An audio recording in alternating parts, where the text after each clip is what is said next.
ขอสัพพะมงคลจงเกิดแก่ท่านทั้งหลายผู้ที่มีสติอยู่เหนือความรู้สึกของตนเองอยู่เหนือความรู้สึกของบุคคลอื่นผู้ที่มีสติอยู่เหนือความคิดของตนเอง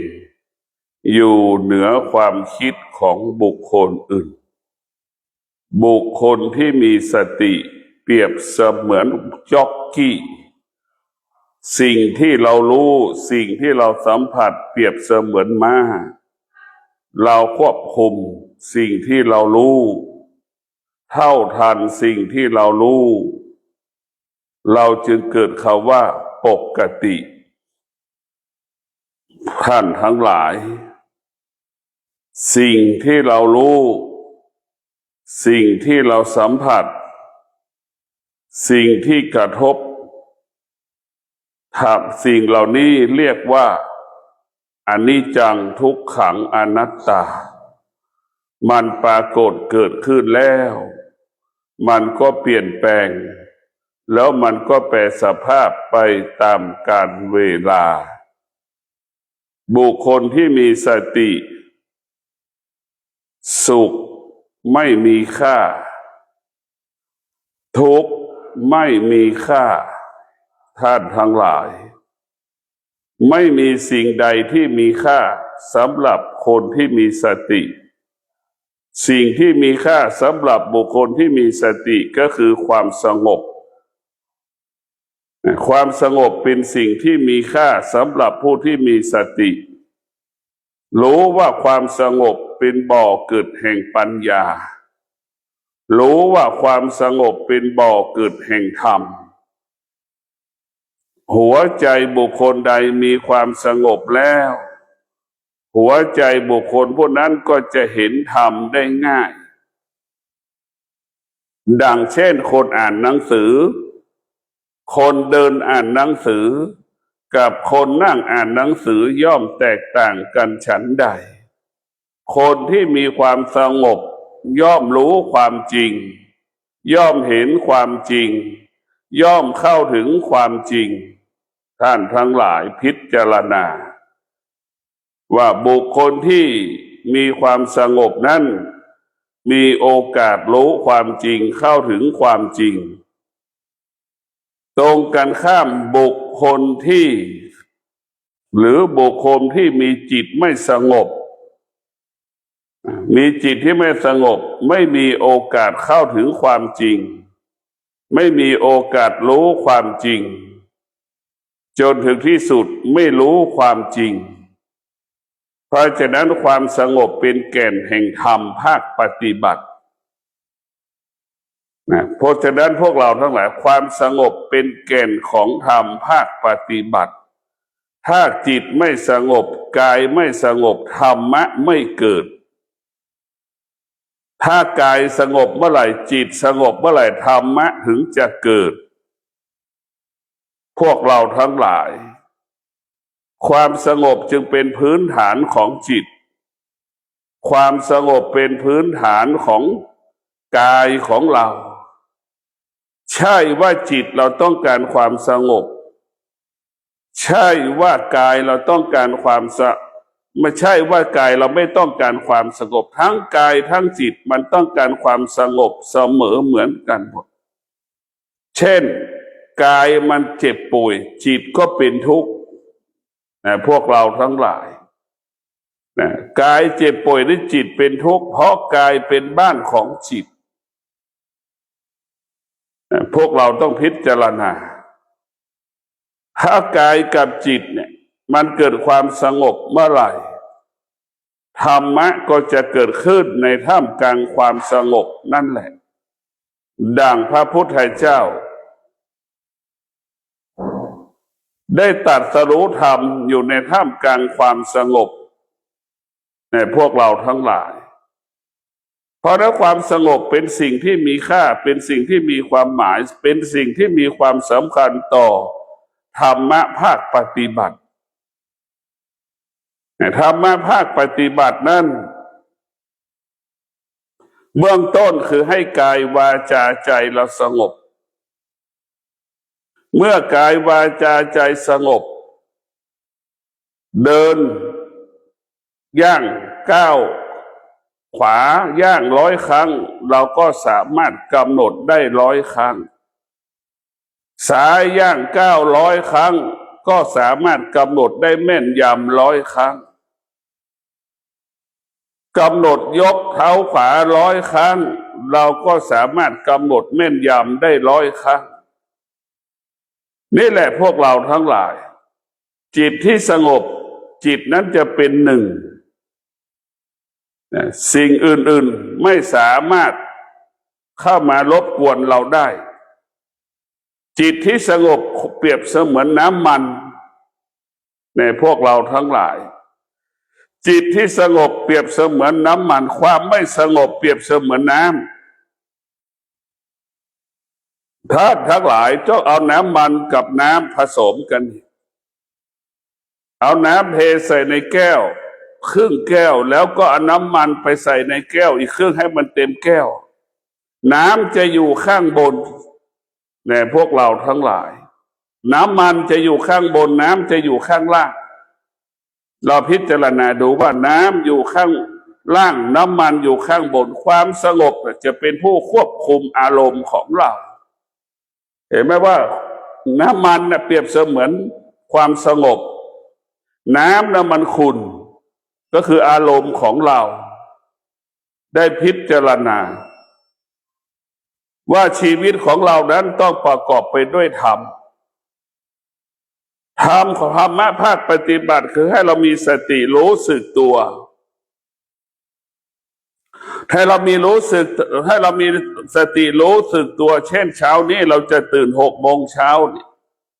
เราก็มีสติรู้ว่าเราจะต้องตื่น6 โมงพอถึงเวลาเราก็ตื่น6 โมงอันนี้แหละคือธรรมะคือให้เรารู้สึกตัว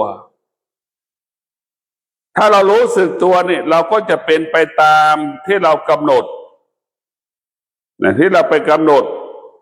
พอถึง7 โมงครึ่งเนี่ยเราก็รู้สึกตัวว่าเราจะต้องออกจากบ้านไปทำงานนี่ได้รู้สึกตัวพวกเราทั้งหลายเราจะต้องรู้สึกตัวว่า8 โมงเราจะต้องถึงที่ทำงานของเราอย่างนี้นี่แหละคือธรรมะมันจะกำกับกำหนดควบคุมแล้วถ้าเรารู้สึกตัวเราให้สัจจะแล้วเราจะต้องไปทำงาน8 โมงให้เรารู้สึกตัวเมื่อเรารู้สึกตัวนี่พวกเราทั้งหลายเรามีแต่คำว่าได้กับได้ได้กับได้ไอ้ที่เราไม่รู้สึกตัวเนี่ยทำให้เราเสียกับเสียรู้สึกตัวมากเท่าไหร่เราก็ได้มากเท่านั้นเราไม่รู้สึกตัวนี่เราก็มีแต่คำว่าเสียมากขึ้นทุกวันเมื่อเรารู้สึกตัวเราก็เป็นคนปกติไม่หลงทางไม่หลงผิดสามารถแยกแยะว่าสิ่งนี้เป็นร้อนสิ่งนี้เป็นเย็นสิ่งนี้ควรนั่งควรอยู่ไม่ควรอยู่ไม่ควรนั่งควรพูดไม่ควรพูดควรต้อนรับไม่ควรต้อนรับนี่แหละคือเรามีหัวใจของเรามันมีสติรู้สึกตัวเนี่ยมันสำคัญที่สุดในหัวใจที่เรามีรู้สึกตัวนี่สำคัญเมื่อเรารู้สึกตัวเมื่อไหร่เราก็สามารถบรรลุเป้าหมายได้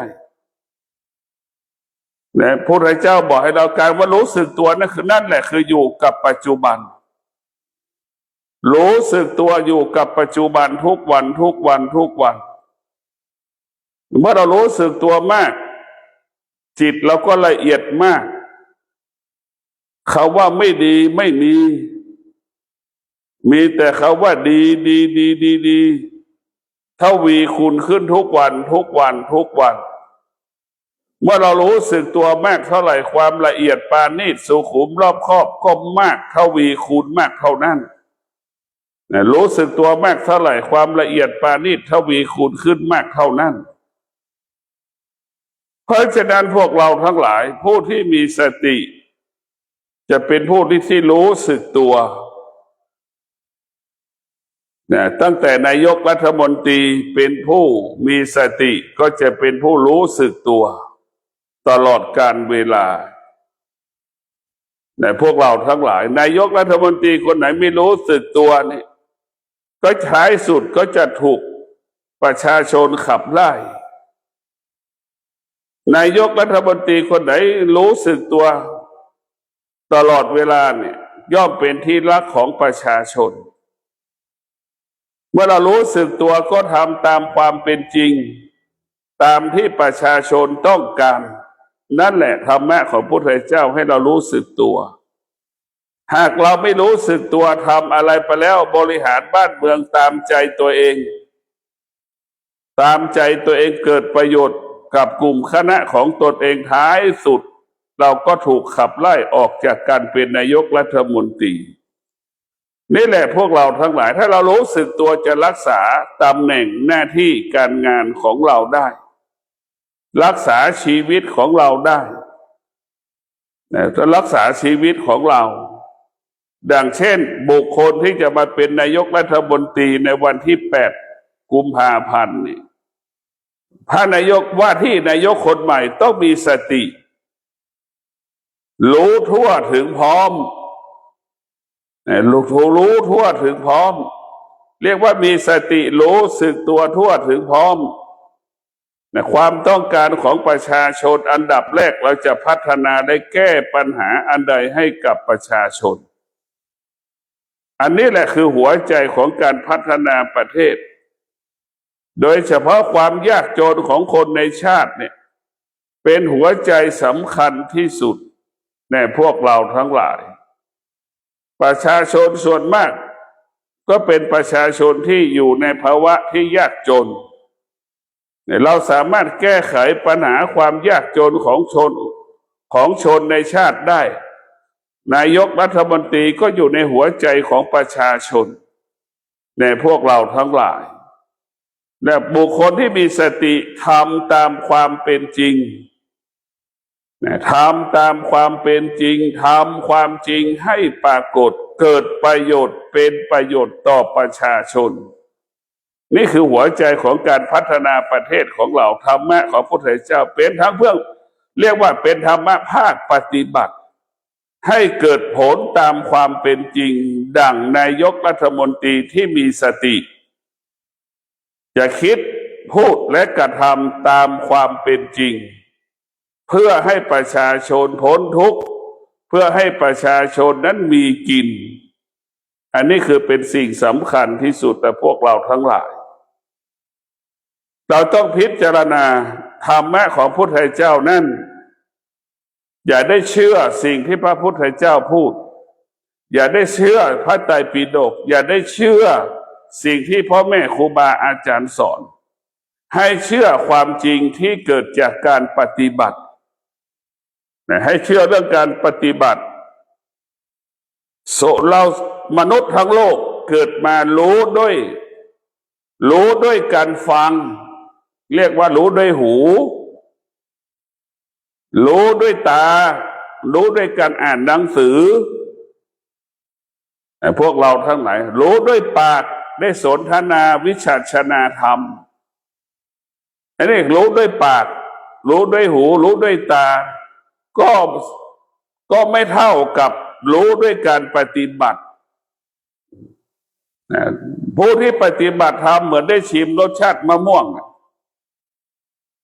แต่ผู้ที่ไม่ได้ปฏิบัติธรรมรู้เฉยๆว่ามะม่วงมันขมอย่างเนี้ยเราก็เชื่อว่ามะม่วงมันขมเราอ่านหนังสือเราก็บอกว่ามะม่วงมันขมแล้วก็เชื่อแล้วพ่อแม่ครูบาอาจารย์บอกว่ามะม่วงมันขมเนี่ยเราก็เชื่อแล้วสนทนาธรรมวิชาชนาธรรมเราเขาก็บอกว่ามะม่วงมันขมแล้วก็เชื่อแล้วนี่แหละเราถึงหลงทางหลงผิดเพราะเราเชื่อว่ามะม่วงมันขมทางที่แท้จริงลิ้นเรายังไม่เคยสัมผัสคำว่าลิ้นสัมผัสกับรสชาติมะม่วงนั่นแหละคือธรรมะภาคปฏิบัติรู้ความจริงเห็นความจริงแต่ยังเข้าไม่ถึงความจริงยังไม่ได้ชิมรสชาติมะม่วงเห็นเป็นมะม่วงแต่เราไม่ได้ชิมเราว่ารสชาติมันขมไหมอย่างนี้ แต่พวกเราทั้งหลาย เห็นความจริงเข้าไม่ถึงความเป็นจริงนี่แหละพวกเราต้องพิจารณามันจึงทำให้เราหลงทางหลงผิดถูกหลอกถูกโกงก็เพราะเราไปเชื่ออะไรก็เชื่อทางออนไลน์นั่นแหละเราไปเชื่อหมดคำว่าออนไลน์เนี่ยเราสูญเสียเงินตั้งแต่โทรศัพท์มือถือมีออนไลน์ขึ้นมาเนี่ยเราสูญเสียเงินเป็นจำนวนมหาศาลเพราะเรามีจิตอ่อนแอ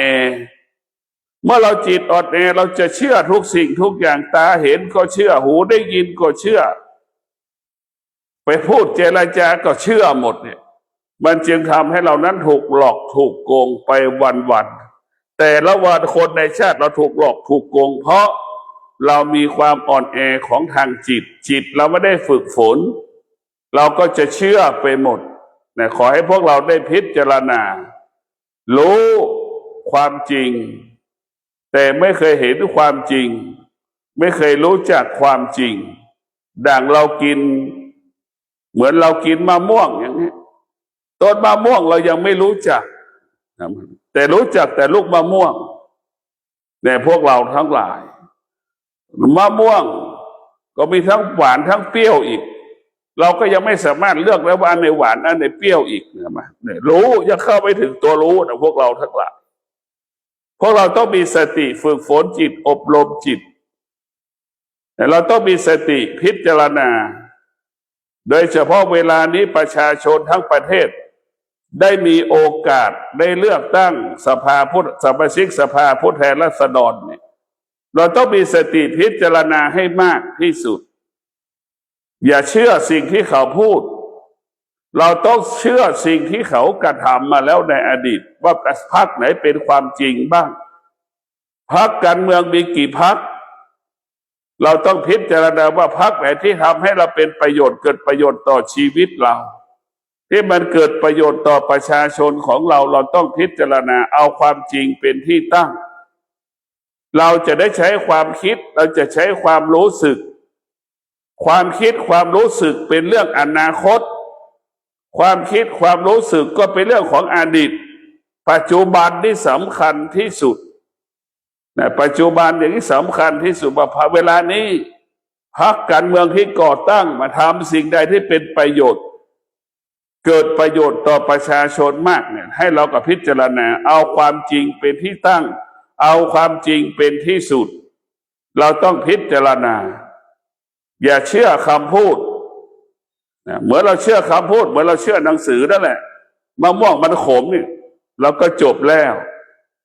เหมือนเราไปฟังคนปราศัยถ้าเราไปเชื่อเขาปราศัยหมดเหมือนกับหูเราได้ยินเนี่ยพ่อแม่ครูบาอาจารย์บอกว่ามะม่วงมันขมนี่เราก็เชื่อเนี่ยมันก็ผิดอีกเลยท้ายสุดเราก็ได้นายกรัฐมนตรีที่ไม่ดีไม่ได้สมาชิกสภาผู้แทนราษฎรที่ไม่ดีก็เข้ามาบริหารประเทศเพราะฉะนั้นพวกเราต้องพิจารณามีสติพิจารณาตามความเป็นจริงอย่าให้ใครมากำหนดชีวิตเราอย่าให้ใครมากำหนดอนาคตของเราตัวเราได้คือกำหนดอนาคตของเราเองเราต้องพิจารณาว่าพระพุทธเจ้าสอนแล้วอย่าเชื่อตำราอย่าเชื่อตำราอย่าเชื่อเขาพูดพระพุทธเจ้าพูดตลอดเวลาจึงให้พวกเราได้พิจารณาว่าธรรมะของพระพุทธเจ้าสอนให้เรามีสติห้ามเชื่อเรื่องสิ่งต่างๆอย่าหลงสิ่งต่างๆอย่ายึดมั่นสิ่งต่างๆธรรมะภาคปฏิบัตินั้นมีความสำคัญต่อการมีชีวิตอยู่ของคนเช่นผู้ที่มีสิทธิ์เลือกตั้งมีสติเราก็จะได้กากบาทผู้แทนราษฎรที่มีคุณภาพได้สมาชิกสภาผู้แทนราษฎรที่ดีไปบริหารประเทศได้นายกรัฐมนตรีที่ดีไปบริหารประเทศงดใช้ความคิดเราต้องงดใช้ความคิดเมื่อเรางดใช้ความคิดเมื่อไหร่เราก็จะได้เห็นความจริงความคิดเกิดเป็นเรื่องของความรู้สึกเหมือนตาเราไปสัมผัสกับอาหารในร้านอาหารนั่นแหละตาเราก็คิดเองว่ามันคงอร่อยพอเราเอาลิ้นไปชิมแล้วมันอ้วกทันทีเลยมันปฏิเสธ ในพวกเราทั้งหลาย เราต้องพิจารณาธรรมะเราจะไปเชื่อไม่ได้เราต้องชิม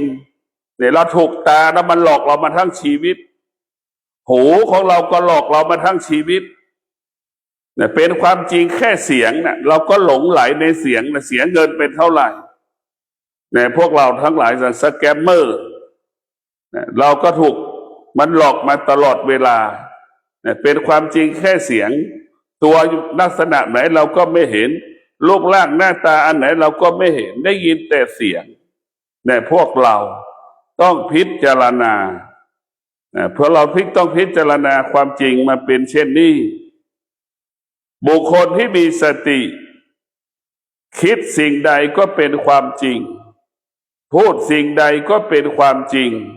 ทำการใดๆก็เป็นความจริงดังพระบาทสมเด็จพระเจ้าอยู่หัวรัชกาลที่9ดำรงตนด้วยสติโครงการหลวงก็เป็นความจริงที่เกิดประโยชน์กับประชาชนปลอดสารพิษแก้ปัญหาการปลูกฝิ่นเนี่ยดั้งเดิมพี่น้องบนดอยเขาปลูกฝิ่นเราก็เอาพืชเมืองหนาวไปปลูกแทนฝิ่นจนถึงปัจจุบันนี้ฝิ่นก็หายไปจากประเทศไทยเป็นจำนวนมหาศาลเหลือน้อยที่สุดแต่พวกเราต้องพิจารณาชีวิตของเราต้องพิจารณาตลอดว่าบุคคลที่มีสตินั้นจะเป็นผู้ที่ซื่อสัตย์ต่อตนเองและบุคคลอื่นบุคคลที่มีสติจะเป็นผู้ให้ความยุติธรรมแก่ตนเองและบุคคลอื่นแต่พวกเราทั้งหลายต้องพิจารณาว่าผู้ที่มีสตินี่แหละจะทำให้เรานั้นไปถึงจุดหมายเป้าหมายได้ผู้ที่มีสติเปรียบเสมือนคนปกติที่มีอวัยวะครบ32ประการทำอะไรก็ง่ายทำอะไรก็สะดวกคนที่มีสติตรงกันข้ามคนที่ขาดสติเหมือนคนพิการเหมือนคนเป็นอัมพฤกษ์อัมพาตเหมือนคนตาบอดหูหนวกทำอะไรก็ยากไปหมดชักช้าไปหมด